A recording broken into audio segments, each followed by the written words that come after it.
Hi, I'm Kent German, Senior Managing Editor here at CNET. Today we're going to take a first look at the Huawei Pal. This is a new phone from Metro PCS. Now, I know you're looking at this phone and you're thinking, is this really 2013 and am I showing you this? Well, it is. And this is Metro PCS, so the carrier tends to go a little lower end on their phones.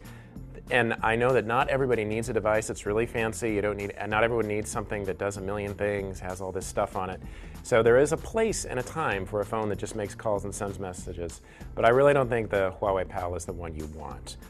It doesn't make very good calls, actually, and that really is its primary and pretty much only function. It is just way too basic. It takes that simplicity and runs with it way, way, way, way, way farther than it should.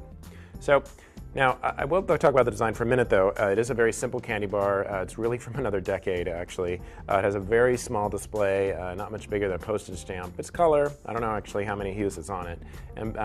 But it is simple. I mean, it's serviceable. The menu system is deadly easy. It's just got icons on the first page and then a list-based menu system inside.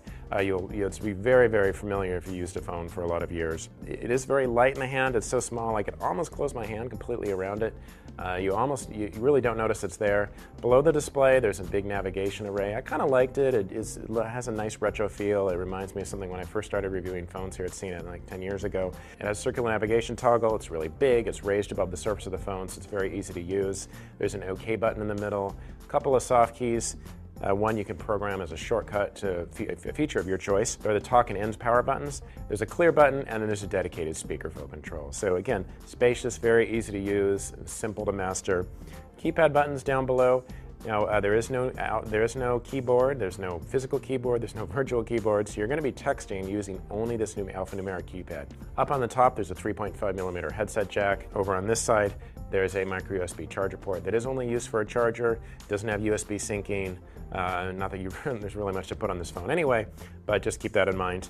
There's no dedicated volume rocker, so when you're on a call, you're going to have to use that navigation toggle to change the volume.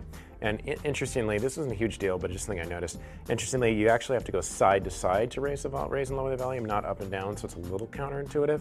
On the back, there's a single speaker. Actually, it's pretty good output, but call quality isn't that great, as I said. Inside the phone, there's no camera, there's just a few megabytes of memory, there's a 1,000 contact phone book, and you can pair contacts with photos, but how are you going to get photos on the phone? That's another matter. You're going to have to actually have somebody text them to you. Since you can't, there's no memory card slot, there's no camera, and there's no USB syncing.